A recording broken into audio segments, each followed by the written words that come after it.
আওয়ামী লীগের রাজনীতিকে ফিরে আসা যদি না হয়তো শেখ হাসিনা বায়োলজিক্যাল কারণে না আসতে পারে, কিন্তু অন্য ফর্মে আসবে।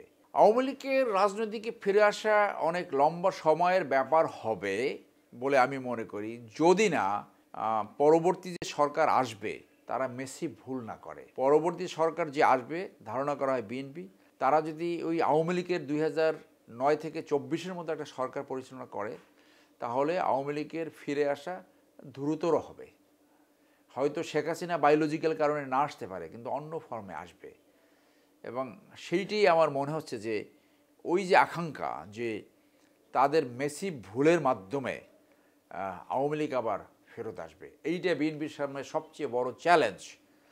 যে তারা জন আকাঙ্ক্ষাকে ধারণ করে সুশাসন, ন্যায় বিচার প্রতিষ্ঠা করতে পেরেছে, গণতন্ত্র রক্ষা করতে পেরেছে, এবং আওয়ামী লীগ যেভাবে রাষ্ট্র চালাইছে তার থেকে অনেক ভালোভাবে রাষ্ট্র তারা পরিচালনা করবে, যাতে মানুষ এই কথাটা না বলে যে আগে আমরা ভালো ছিলাম। দ্রব্য মূল্য নিয়ন্ত্রণ করবে, চাঁদাবাজি সম্পূর্ণ বন্ধ করবে। যদি সৌদি আরব রাষ্ট্রে রাত 2টার সময় একটি মেয়ে যত খুশি গহনা পরে রাস্তায় হাঁটতে পারে, বাংলাদেশে পারবে না কেন?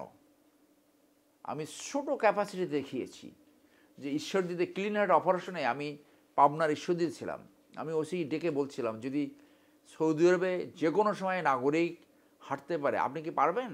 বলে, স্যার পারবো। আমি দেখিয়েছি সেটা সম্ভব।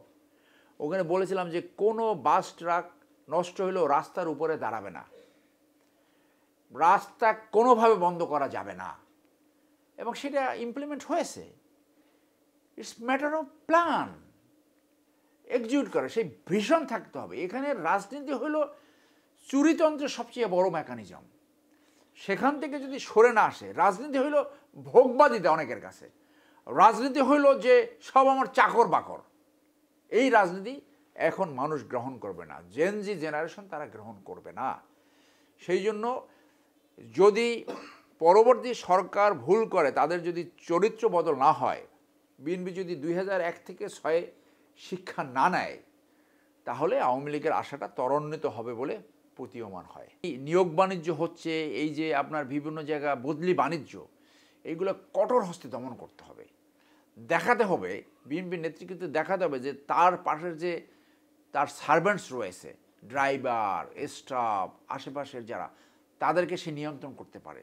দুর্নীতিটা শুরু হয় প্রথম আত্মীয়তার ভিতর থেকে, তারপর এই নিজের স্টাফদের ভিতর থেকে, তারপর এটা প্রসারিত হয় নেতৃবৃন্দ থেকে একদম তৃণমূল পর্যন্ত। এক সময় যায় পতন ঘটে। এইটা প্রেসিডেন্ট জিয়ার মতো নিয়ন্ত্রণ করতে হবে, এই নিয়ন্ত্রণের এবিলিটি অর্জন করতে হবে। সেইখানে নির্মোহভাবে ভালো লোকদের, চরিত্রবান লোকদের, কোয়ালিফাইড লোকদের সামনে আনতে হবে। তাহলে বিএনপি আওয়ামী লীগ থেকে একটা পার্থক্য দেখাতে পারবে।